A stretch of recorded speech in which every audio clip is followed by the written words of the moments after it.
We're back for your ears only. I'm Melissa Exelberth. I'm David Alpern with this quote from the news: "A travesty, getting sent to the principal's office."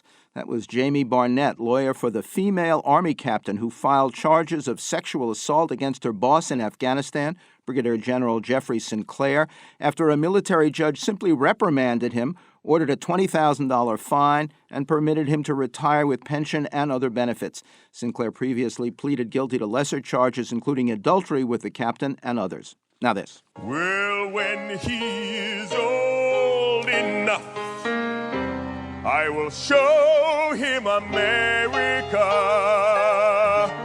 and he will ride on the wheels of a dream. From Ragtime. Bruce Weber's dream was to wheel across America, and now he's done it twice on leg power only to learn how the country and he himself had changed in the years between. An obituary writer for the New York Times, Weber sent dispatches back to the Times in 2011, chronicling his adventures on a 95-day, 4,000-mile bicycle journey from Astoria, Oregon, to New York's George Washington Bridge. And they formed the basis of his new book, Life is a Wheel: Love, Death, Etc., and a Bike Ride Across America from Scribner's. During that ride, or just after, Weber turned 58 and reflected both on his first cross-country cycle trip in 1993 at age 39 and another through Vietnam 2 years later. He describes the landscapes and communities he passes through, as well as his exhaustion, mental and physical, simply getting through the next mile at some points. And to talk about it all for your ears only, Bruce Weber joins us now. Welcome to the show. Thanks. It's nice to be here. Let's start with your first solo cross-country cycle in 1993. What prompted it? Well, I was 39 years old, and I guess I envisioned it as a salute to my vanishing youth. It was I'd done a few bicycle trips, much shorter on my own, and I thought, well, this will be a challenge.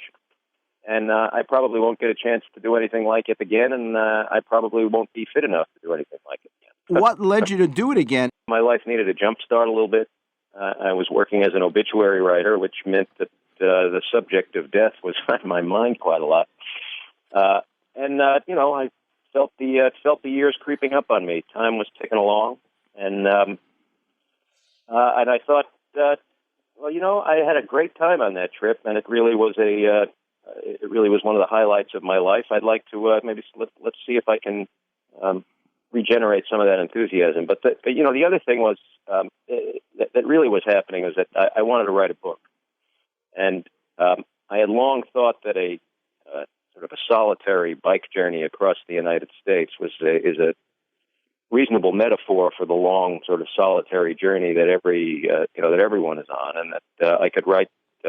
And since I had done it before, that I could write about myself as an American man over the last 50 years.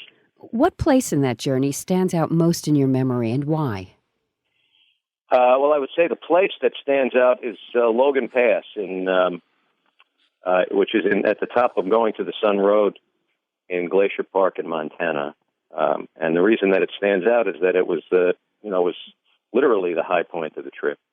And it was the middle of it was at the top of the stiffest climb of the trip, and the most sort of exhilarating and rewarding challenge of the trip. I mean, by the time I got to the top, I was both exhausted and feeling so proud of myself. And if you've ever been up there, if you've ever been to Glacier Park, it's just absolutely spectacular. And the reward of having put forth all that effort was.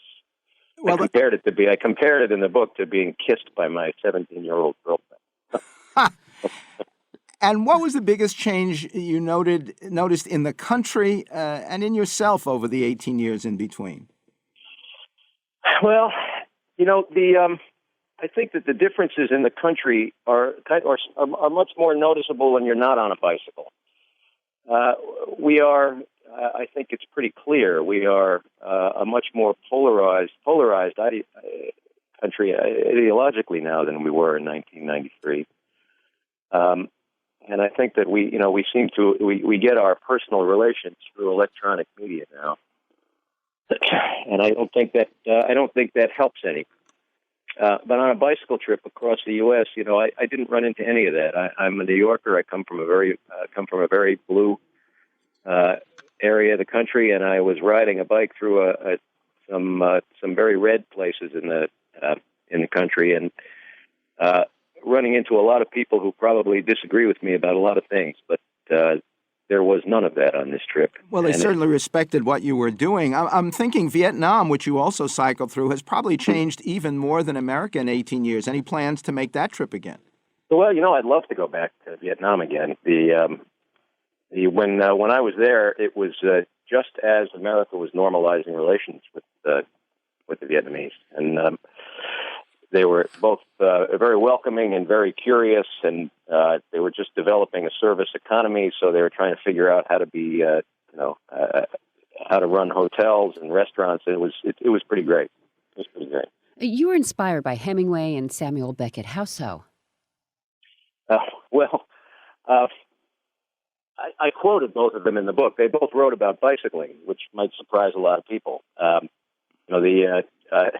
The first time I thought about Beckett on the trip was when it was early on in the trip when I had an experience that in bicycling terms is called bonking, which is when you completely run out of steam and you just can't go any further, or so it seems. And the line from Beckett that ran through my head was, "I can't go on, I can't go on, I must go on, I go on."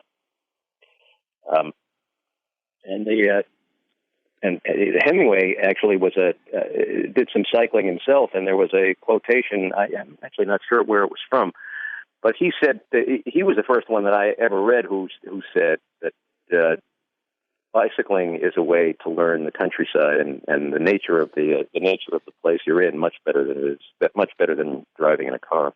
New York Times writer Bruce Weber's new book is Life is a Wheel from Scribner's.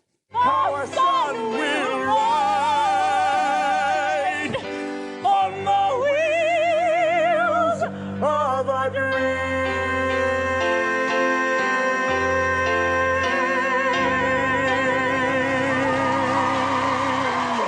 Quote from the news, "We married for love." That was an unusually cheerful New York Knicks owner James Dolan on signing former Knicks player Phil Jackson as the team's new president. In fact, Jackson is engaged to Jeannie Buss, president of the LA Lakers. Next, lauding Lavin, stage and screen star Linda Lavin for her singing for Your Ears Only.